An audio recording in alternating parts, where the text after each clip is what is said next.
back. Welcome back. Welcome back. You may Diamond K in here, of course, radiofire.com, thediamondkshow.com, and we are a listener-supported internet talk radio and podcast network streaming from our production facilities in Baltimore and Atlanta. And as this election season comes almost to the end, we have a lot of decisions to make here.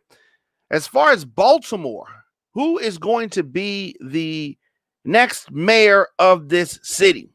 It's a tough job, and we have some finalists who wants to do it. There are four candidates who are on the ballot, but one of the candidates doesn't have any chance of victory, and that's the gentleman from the Workers' Party, right? So the three that are in any position to win, let me say them in order: Shannon Wright, the Republican; Bob Wallace, the Independent; and Brandon Scott, the Democrat. And so we're just 8 days away from Election Day. And it is a big race. These top three candidates that I named have been in various debates and forums and quagmires. Obviously, the Independent, Bob Wallace, got in the race kind of late. And Shannon Wright, the Republican, has she's been in it for a minute. I was surprised that she has made it thus far. Brandon Scott is favored to win. There have been some debates that have taken place, and for the most part, Brandon Scott has not participated in these debates. And you may ask yourself why. Like, why is he not participating in the debate? And I understood why he didn't. Based on polling, he's heavily favored to win this. So what does he have to gain? This might be his philosophy. What does Brandon Scott have to gain by participating in a debate with two candidates who are so far behind him in polls? And then I know some people are going to say, wait, polls, what about last time with, Trump and polls? Can you trust polls? And I say that you can trust polls in certain instances. The probability of Baltimore electing Shannon Wright, or Bob Wallace for that matter, is highly unlikely. Okay. Dave Harding is the other candidate. We're just days before. Right. So usually in debates, things don't change. Like, nothing in a debate usually changes the mind of the voter. Usually. City Council President Brandon Scott is the Democratic nominee. And as I said, he is a heavy favorite to win here in Baltimore. So the only strategy that Republicans or independents can use is the strategy, oh, you tried it that way, why don't you try something different? Elect me, elect him. And so that's the strategy that they have been using.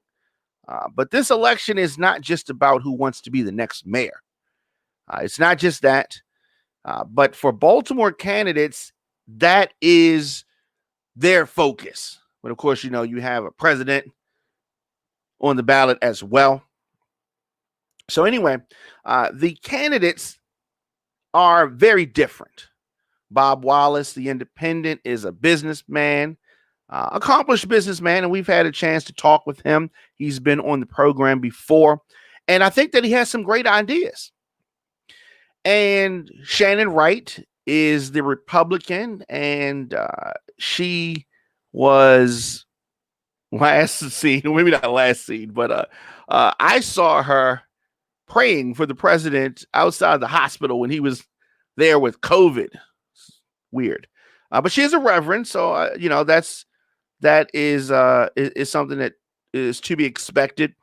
I saw an interesting forum. They didn't use the word debate, but a forum that took place was hosted by the Baltimore NAACP and the Afro newspaper.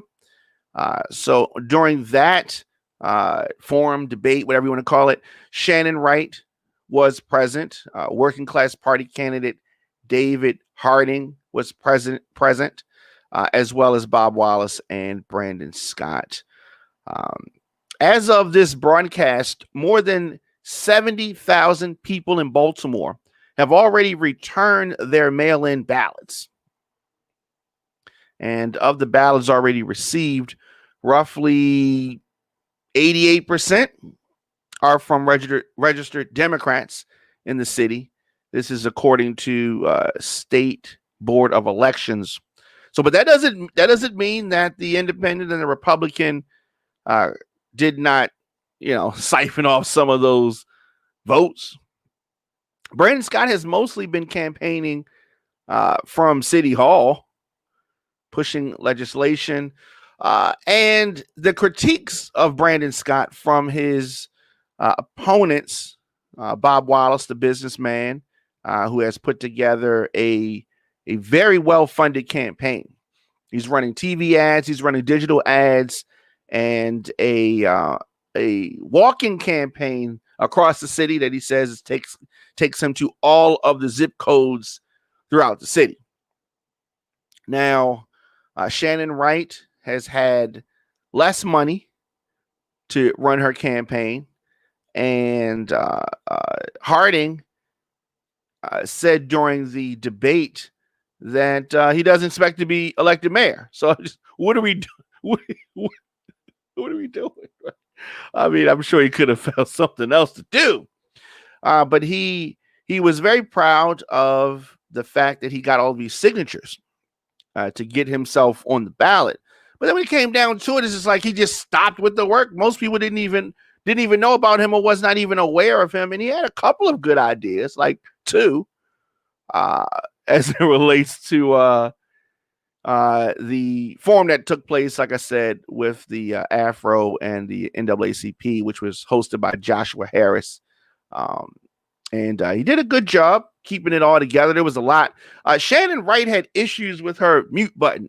Every single time, it's a virtual debate, the forum. So every time they went to her, she was on mute. And so she's talking for, 5 seconds. I mean, and it's on mute. It's just, I don't know. It was a little bit distracting. We're going to talk about you being the mayor and you being able to run this city in a digital age, and you can't even work the mute button during a Zoom call. But Brandon Scott was poised during that forum, and I think that he carried himself like he was the mayor.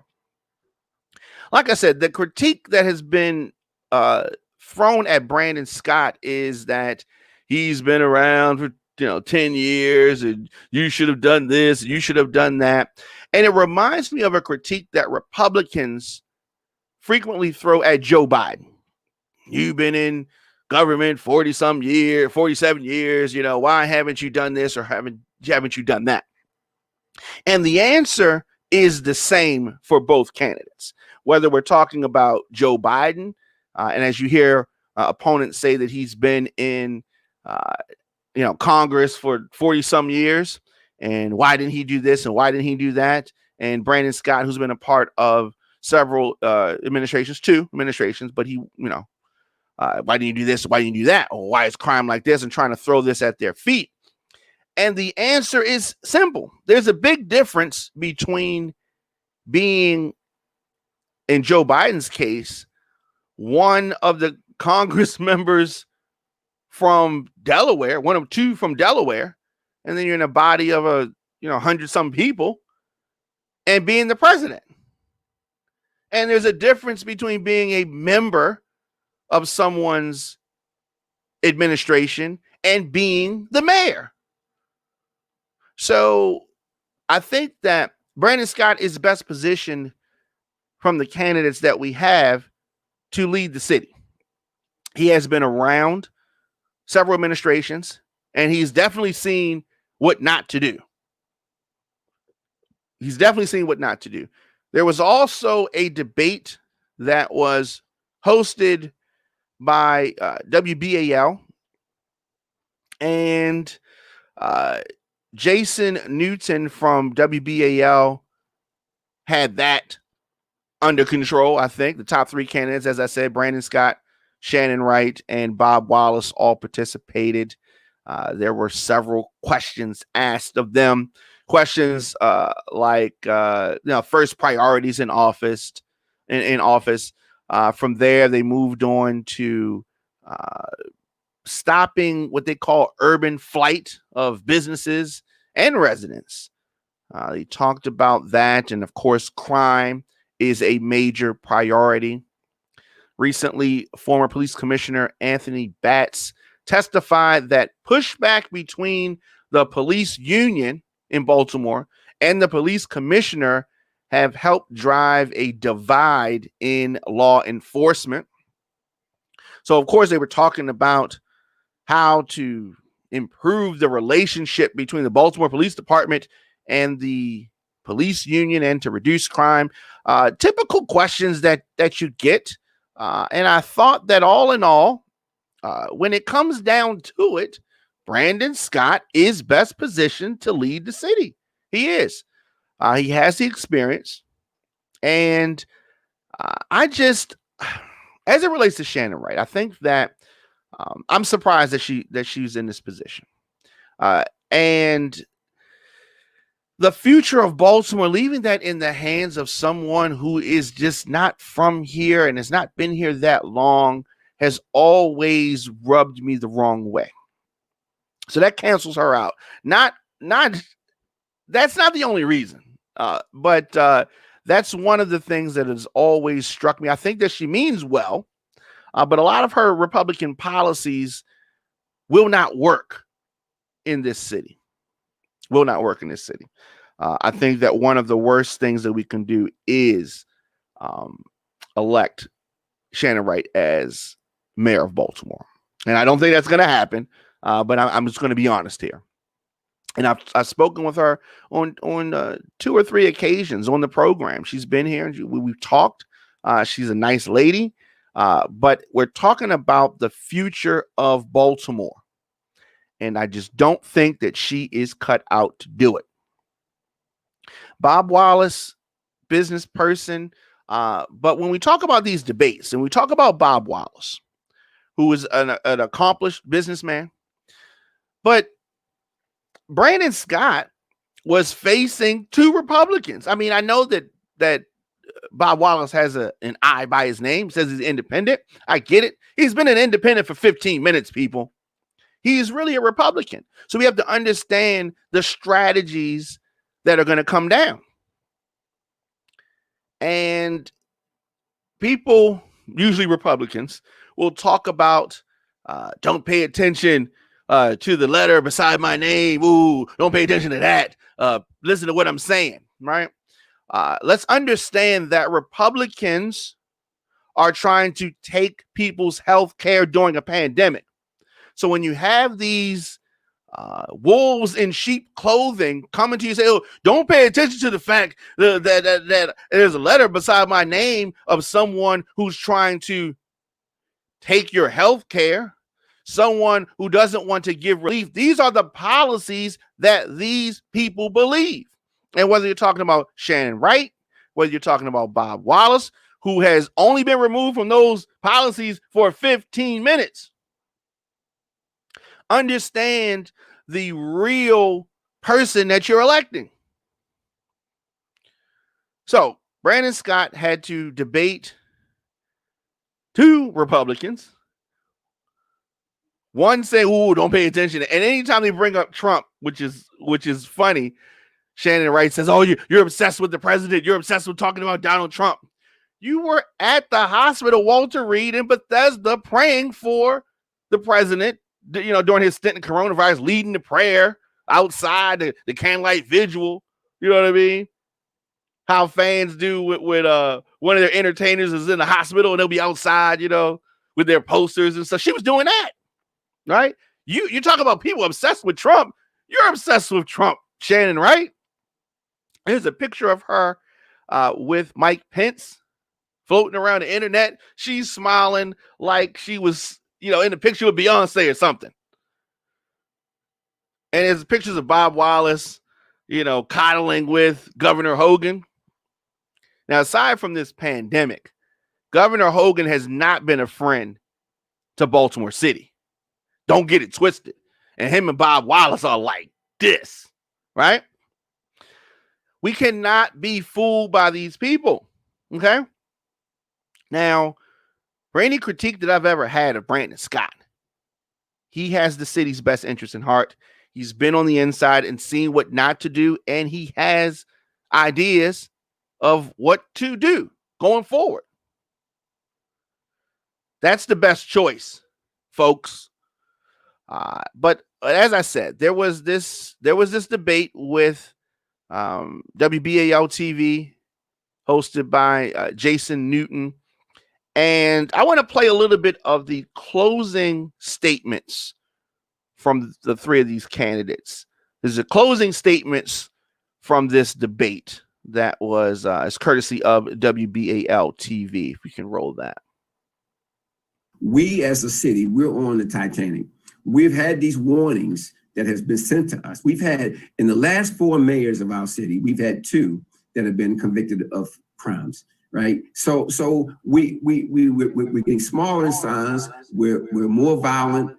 Our kids are not being educated. People feel unsafe. Businesses are leaving. And I asked the citizens of Baltimore, why would you promote someone who's been part of that decay of our city over the last 10, 11 years, my opponent? Why would you promote them when they're not performed that way? So would you turn over a $3.5 billion corporation to someone who has no experience in running a corporation? And so I suggest to you that the city of Baltimore needs to make the right decision. I think I'm that decision, Jason. I believe I have the experience as an executive, as an engineer, as a job creator, as a father of 5 kids and 8 grandkids. I have traveled the world, met with kings and queens and leaders of nations. And I'm bringing all that back to Baltimore City to say, hey, Baltimore, we can take what we have, our assets and new leadership and a new plan, and we can become Baltimore 2.0. But I need your help to do that, and I'm asking for your vote. All right, so that was Bob Wallace, independent. Let's listen to Shannon Wright. Baltimore City is heading for its 6th straight year of 300 plus homicides. There are 24 poor performing schools in the state of Maryland. Half of them are right here in our city. Our population is declining, our crime rates are going up, and the quality of life is also declining. To vote in your own best interest means to vote for right for mayor, and I will tell you why. Brandon Scott is a continuation of the failed policies. And Bob Wallace, although he has a wealth of business experience, does not have the government experience, the policy experience necessary. I am a former business owner, as well as I've written legislative policy on the state, local, and federal level.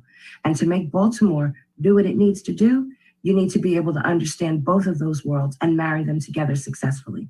We are not in a place where we have 4 more years to play around and wait to see if we get it right. This election cycle is critical. We were heading in the wrong direction before COVID, and COVID has really sped up that process. A new face in Brandon with the same policies, this city can't survive that.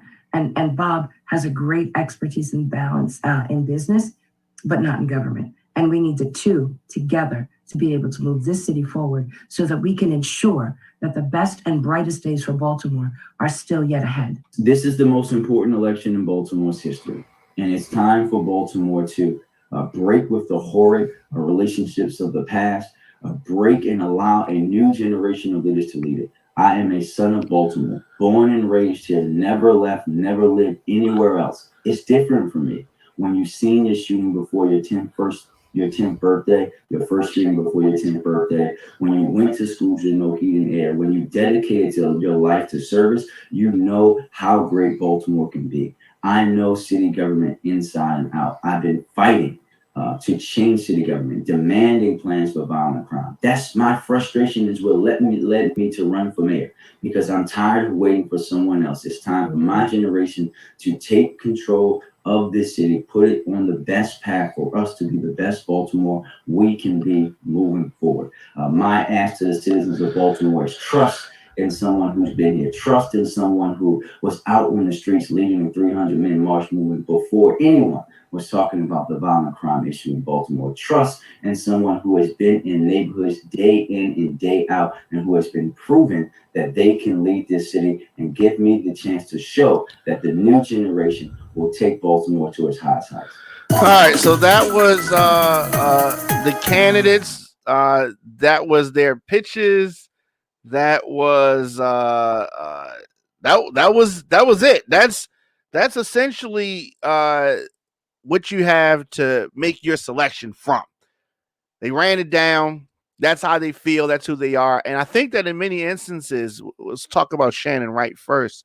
Many instances, her critiques of Bob Wallace apply to herself as well. When she talks about the experience in government, she doesn't have that. When you talk about the experience in business, she doesn't have that either. And you see America, Baltimore, you see what has happened when we put someone in office that has a bunch of business experience but no government experience. That's what the president is. Bunch of business experience, entertainment experience. And you know I love entertainment. I got my start as an entertainer. But as it relates to the mayor, I say it again, we are best positioned and we'll be in the best situation with Brandon Scott. People say the same this, the same that. This gentleman is not going to do the same strategies that we have seen from past mayors.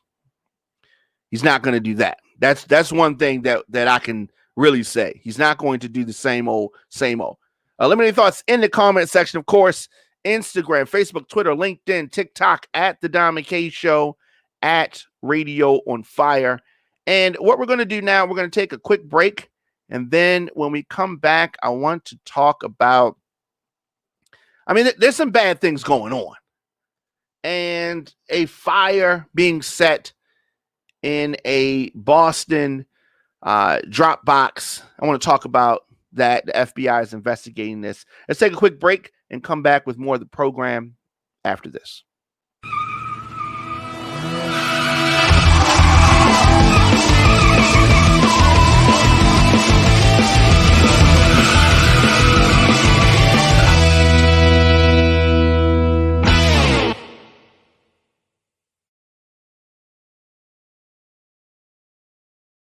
Welcome back to the Dom McKay Show. Of course, you can follow me on all social media at the Dom McKay Show, at Radio on Fire. So in Maryland, in-person early voting begins tomorrow. So you definitely want to do that and make that happen. I'm going to early vote as well. And so a fire was set in a Boston ballot box, drop box. This is some surveillance. This image was provided by the Boston Police Department, and it shows a man approaching a ballot box outside of the Boston Public Library early this morning, and it's in downtown Boston. Now, election officials say that the fire was set at the ballot drop box, holding more than 120 ballots in what appears to have been a deliberate attack. Police in Boston say that an arson investigation is underway, and the person shown in this surveillance image is a person of interest. There were 122 ballots inside of the box when it was emptied this morning. 87 of them were still legible and able to be processed. The box was last emptied Saturday at 2:30 p.m. Yeah, this is just disgraceful behavior. If you're one of those people that doesn't believe in voting, right? You're one of those people that does not value elections, democratic elections, then don't participate. But how dare you try to stop folks who do want to participate? The FBI said in a statement announcing their investigation that it is a top priority of our offices to help maintain the integrity of the election process in Massachusetts by aggressively enforcing federal election laws. He will be caught.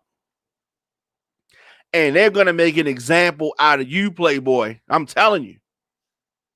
Voters can go online to see whether their ballot was processed. So if you did put your ballot in this box, you can check online and see whether or not it was able to have been recovered. And if not, those who use that drop box between Saturday afternoon and 4 a.m. on Sunday and can't confirm the status of their ballots online should contact the Boston Elections Department immediately.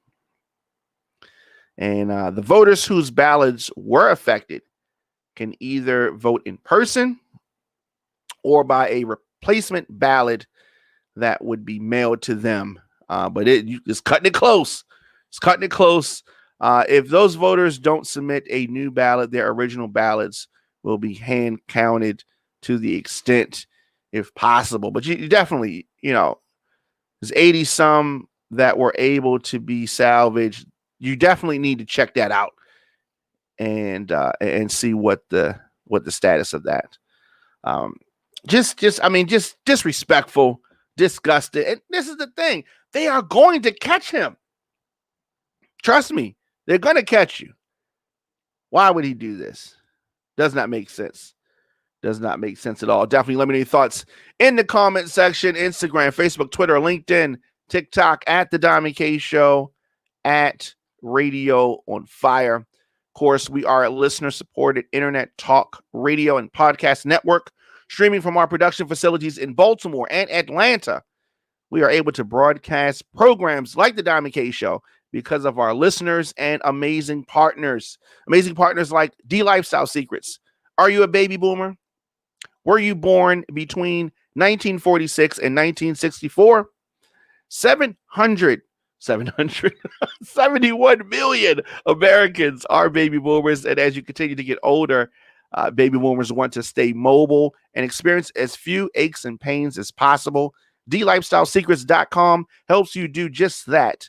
D Lifestyle Secrets provides a blueprint to reduce and or eliminate joint pain by teaching its members to communicate naturally with their bodies. DLifestyleSecrets.com gives baby boomers step-by-step videos, natural recipes, and most importantly, the motivation to re-energize themselves naturally. Visit DLifestyleSecrets.com to join this active community of baby boomers. So I will be back here tomorrow, 7 p.m., with the program, talking about the top news stories of the day. Daily, 7 p.m., radioonfire.com, the Diamond K Show.com. Of course, however you're listening to this, hit the subscribe button, hit the like button, and I'll be back tomorrow.